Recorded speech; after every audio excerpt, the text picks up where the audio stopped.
చూడండి, మనం ఉప్పు సరిపోయిందా ఒకసారి, కారం సరిపోయిందా ఒకసారి, కారం సరిపోయిందా ఒకసారి, ఉడికిందా లేదా ఒకసారి. అందుకని ఆడవాళ్ళు గొప్ప ఆకలేదు కదా, అందుకని ఆడవాళ్ళు గొప్ప ఆకలేదు. ఎందుకు తెలుసా? బిడ్డని నేను తింటాను అంటే మనం వండింది కష్టపడింది మనందరూ తినేదాకా కూడా తింటలేదు అనుకుంటాం.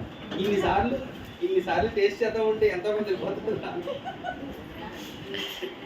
ఇన్నిసార్లు టేస్ట్ చేద్దాం ఉంటే ఎంతో కొంత లోనికి వెళ్తుంది. కాబట్టి ఆకలే చేయట్లేదు, వాళ్ళకి చేయట్లేదు.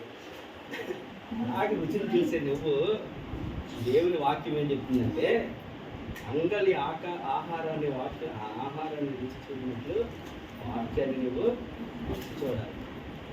ఇంకో విషయం తెలుసా, మనం రుచి చూసేది నాలుగే అనుకుంటాం. వాక్యం రాకుండా అంగలికి వస్తుందంట రుచి.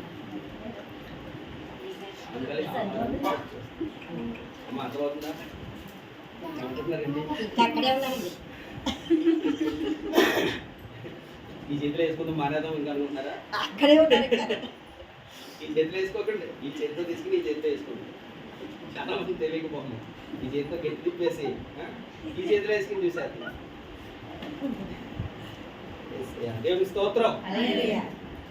చదువు. ప్రభు దయాళుడని మీరు సమస్తమైన దుష్టత్వమును ఆయన రుచి చూస్తే కనుక ఈ మీదకి వచ్చే సమస్తమైన దుష్టత్వము ఆయన సమస్తమైన కపటమును వేషధారణను అసూయను సమస్త దూషణ మాటలను మాని క్రొత్తగా జన్మించిన శిశువులను పోలిన వారై నిర్మలమైన వాక్యమును పాల వలన రక్షణ విషయములో ఎదుగు నిమిత్తము ఆ పాలను అపేక్షించుడి. వాక్యాన్ని రెండోదిగా ఇందాక ఏం చెప్పాడంటే ఈ ఆహారం అనే ఈ గ్రంథాన్ని ఆహారంగా బోధించాడు. నిర్మలమైన పాలు అంటున్నాడు రెండవదిగా. నీవు నేను తాగే పాలు అంటే తెలుసా? ఆల్మోస్ట్ నిజంగా మనందరూ వీక్ పాయింట్ అది తయారు చేసిన వాళ్ళందరూ కనిపెట్టారు కాబట్టి దీంట్లో బాగా క్యాష్ చేసుకోవచ్చని పాల్లో కల్తీ మొదలు అన్నీ కల్తీ అయిపోయాయి. తల్లి పాలు తప్ప అన్నీ కలిపి గాలితో సహా పీల్చే గాలితో సహా కల్తీ అయిపోయింది. అలాంటిది పాలు ఎలా తయారు చేస్తుందో తెలుసండి? యూరియా మనం చెప్పినట్టున్నాం కదా, యూరియా వేసి యూరియా మళ్ళీ వైట్ పెయింట్ 1 లీటర్ నూనె మంచి నూనె